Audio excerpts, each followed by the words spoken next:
मी खरं म्हणजे आज या ठिकाणी रणदीपचं अभिनंदन करण्याकरता आलोय की स्वातंत्र्यवीर सावरकरांना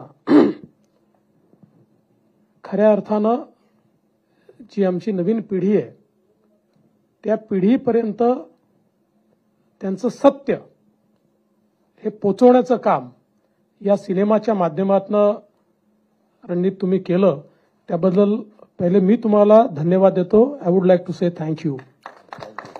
रणदीप, अंकिता या सगळ्यांचं मी मनापासून अभिनंदन करतो.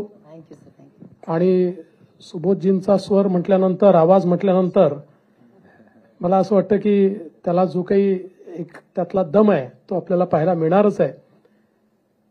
पण ही गोष्ट देखील विलक्षण आहे की रणदीप हुडांना असं वाटावं की स्वातंत्र्यवीर सावरकरांवर आपण सिनेमा तयार केला पाहिजे, आणि त्यांनी तो तयार केला. हिंदीमध्ये लोकांना तो प्रचंड आवडतोय आणि आज मराठीमध्ये हा सिनेमा लॉन्च होतोय. स्वातंत्र्यवीर सावरकर एक असं व्यक्तिमत्व आहे की आमच्या इतिहासाने ज्या व्यक्तीवर सर्वात जास्त अन्याय केला, ज्याला आम्ही रिअल हिरो म्हणू शकतो, पण जाणीवपूर्वक ज्यांचं हिरोइझम हे समाजापुढे येऊ नये, कारण त्यांचं हिरोइझम जर समाजापुढे आलं तर अनेक तयार केलेले जे हिरोज आहेत त्यांची रेखा ही पुसली जाईल किंवा ती लहान होईल, आणि ते किती लहान लहान होते हे लोकांच्या लक्षात येईल. आणि म्हणून एक प्रकारचं वर्षानुवर्ष षडयंत्र करून स्वातंत्र्यवीर सावरकरांना उपेक्षित ठेवण्याचं काम झालं. आपल्याला कल्पना आहे की ते एकमेव असे क्रांतिकारी आहेत की ज्यांना 2 वेळची काळ्या पाण्याची शिक्षा झाली, आणि अशा काळ्या पाण्याच्या शिक्षेमध्येही जो व्यक्ती थकत नाही, जो व्यक्ती झुकत नाही आणि जो व्यक्ती घाबरत नाही, म्हणजे त्यांनी काळ्या पाण्याची शिक्षा व्हायच्या आधी तर हजारो क्रांतिकारी तयार केलेच, पण त्यानंतरही त्यांनी समाजामध्ये जी प्रेरणा तयार केली ती मला असं वाटतं महत्वाची आहे. आणि आजच्या परिभाषेत जर आपण बोलायचं झालं तर त्यांचं व्यक्तिमत्व हे 360 डिग्री आहे.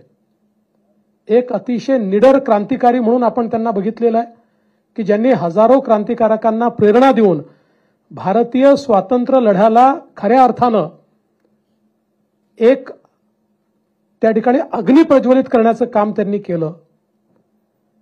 त्याचवेळी एक साहित्यिक म्हणून देखील त्यांनी केलेलं काम हे आपल्या सगळ्यांना माहिती आहे, पण त्याहीपेक्षा एक समाज सुधारक म्हणून स्वातंत्र्यवीर सावरकरांनी ज्या प्रकारे जाती प्रथेच्या विरुद्ध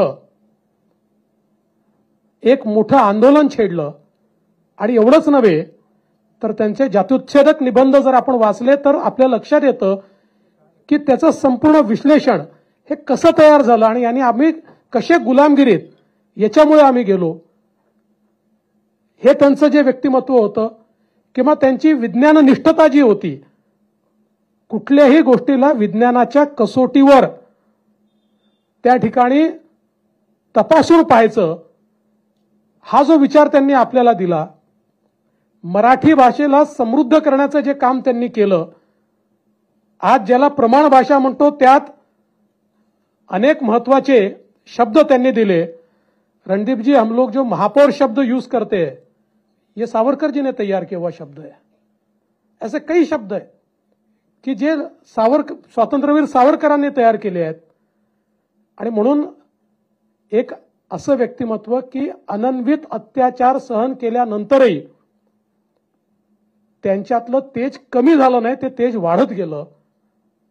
आणि स्वातंत्र्योत्तर काळातही त्यांना ज्या प्रकारचा एक प्रकारे मी छळच म्हणेन सहन करावा लागला, आणि आजही तो करावा लागतोय. आज सावरकर कुटुंबीय देखील या ठिकाणी आहे, पण आजही काही मूर्ख लोक हे त्यांच्याबद्दल ज्या प्रकारे बोलतात, माझं त्या लोकांना एवढंच म्हणणं आहे, जास्त नाही, ज्या कोठरीमध्ये अंदमानला स्वातंत्र्यवीर सावरकर राहिले 24 तास, त्या कोठरीमध्ये तुम्ही राहून दाखवा, तर तुम्हाला सावरकरांचं नाव घेण्याचा अधिकार मिळेल. त्यामुळे अशा प्रकारच्या लोकांना उत्तर हा सिनेमा निश्चितपणे देईल. आणि युवा पिढीला दुर्दैवाने, म्हणजे आम्ही सगळेच, इट इज आवर फेलियर, की सावरकर माहिती आहेत, पण ते तुटक तुटक माहिती आहेत. सलग सावरकर माहिती नाहीत.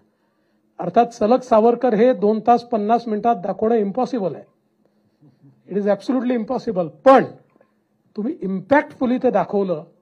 आणि मला विश्वास आहे, मी मगाशी देखील म्हणालो, की आज आपल्या देशामध्ये मोदीजींच्या नेतृत्वामध्ये एक सांस्कृतिक पुनरुत्थानाचं पर्व सुरू झालेलं आहे. आणि जे जे खोटं आम्हाला सांगितलं होतं ते आता खोटं होतंय म्हणण्याची हिंमत आमच्या समाजात आली आहे. आणि खरं काय आहे ते बोलण्याची हिंमत देखील आमच्या समाजात आली आहे.